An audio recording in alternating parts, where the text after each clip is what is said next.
Halo keluarga Nera, apa kabar dan sedang apa semua? Semoga semua penuh sukacita, sehat dan semangat. Luar biasa ya, kita bertemu lagi, lama tidak berjumpa akhir-akhir ini. Ya tidak sedang menyombongkan diri tapi akhir-akhir ini saya sedang banyak melatih diri tentu demi menjadi baik dari hari ke hari. Keluarga dan teman-teman semua, sekarang saya sedang mengikuti lomba. Momen ini tentu luar biasa dan bermakna. Sebab apa? Saya belajar banyak darinya. Dari hati yang paling dalam, apresiasi dan terima kasih untuk Dinas Perpustakaan dan Kearsipan Manggarai Timur sudah menginisiasi kegiatan produktif dan bermanfaat seperti ini, tentu untuk kelancaran belajar dan petualangan mimpi indah kami semua. Kita jauhkan mimpi dan harapan untuk menang. Kita tinggikan titik penghargaan kita pada ketekunan, saling belajar, dedikasi, diskusi interaktif untuk kemajuan daerah kita semua tercinta ini, Manggarai Timur. Tidak menang lomba ini tidak apa-apa toh. Mari kita bagikan hal dan rencana baik kita lewat video seperti ini. Mari kita mulai bersama.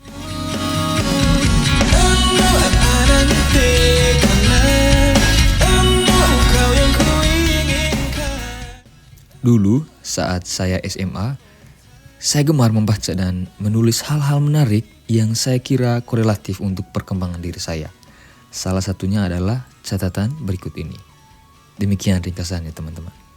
Dalam analisis Alvin Toffler, setiap jenis teknologi melahirkan lingkungan teknologi yang khas.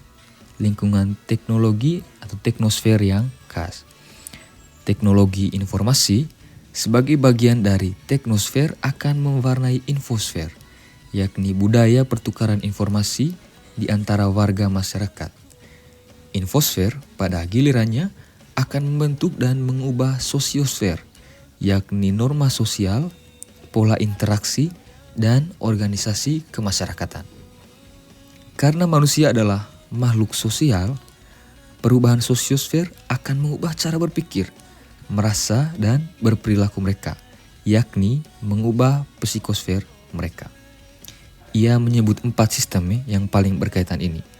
Jadi dia menyimpulkan bahwa sebenarnya kita sedang mengalami bukan saja hancurnya teknosfer, infosfer, dan sosiosfer, tetapi juga rontoknya psikosfer.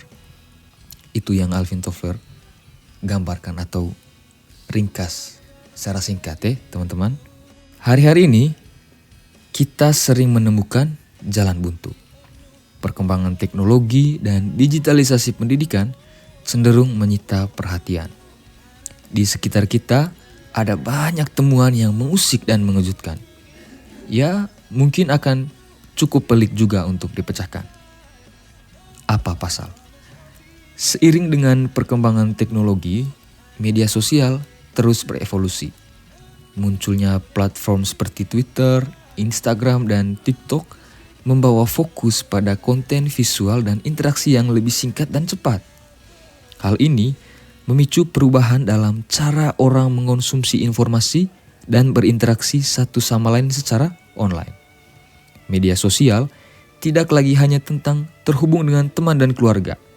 Ia telah menjadi alat untuk berbagi cerita, memasarkan produk, dan bahkan membangun karir. Perkembangan media sosial juga didorong oleh peningkatan akses internet dan kehadiran smartphone di seluruh dunia. Semakin banyak orang yang memiliki akses ke internet, semakin banyak pula yang bergabung dengan platform media sosial.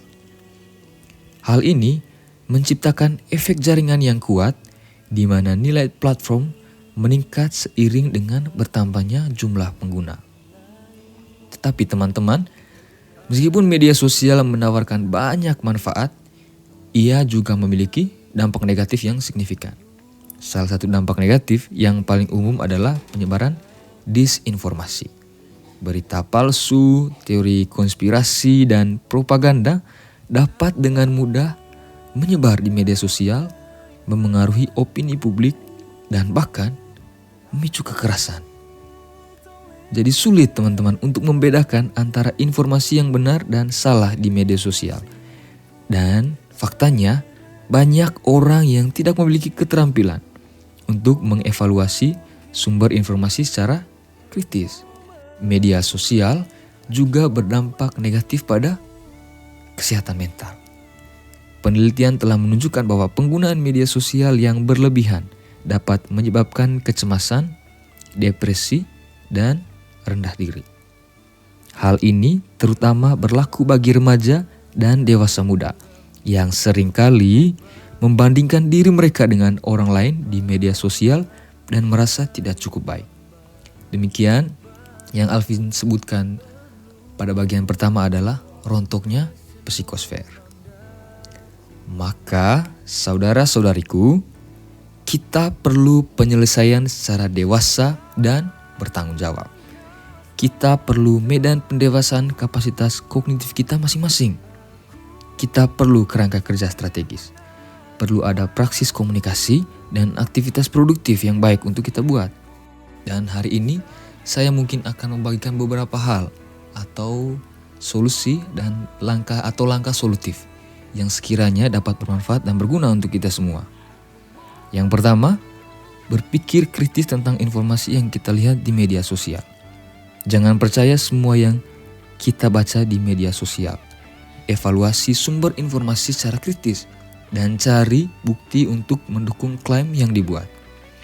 Nilai sebuah tulisan dari bahasa yang mereka pakai. Sebab apa teman-teman? Ternyata bahasa itu lebih dari yang kita pikirkan. Riyadi Santoso, Dekan Fakultas Sastra UNS Surakarta, mengatakan bahasa Indonesia tidak lagi dipandang sebatas pengetahuan atau ilmu, tetapi bagian dari membangun nilai sosial dan budaya. Kita tidak hanya belajar tentang struktur gramatikal teman-teman, tetapi juga mempelajari nilai dan norma sosial budaya dari kalimat. Literasi sepenting itu. Lalu yang kedua, literasi media.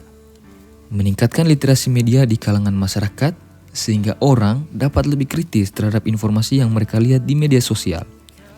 Semakin baik bacaan yang kita miliki, semakin baik pula cara berpikir kita.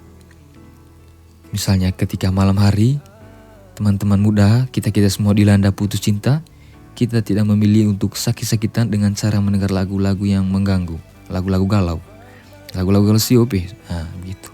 Apalagi hingga memilih untuk menghabisi mimpi dengan cara gantung diri. Ya itu tadi, sebab kita tidak punya bekal yang baik dari bahan literatur di sekitar kita tentang bagaimana memanajemen diri dengan baik. Lalu yang ketiga, diversifikasi sumber informasi kita.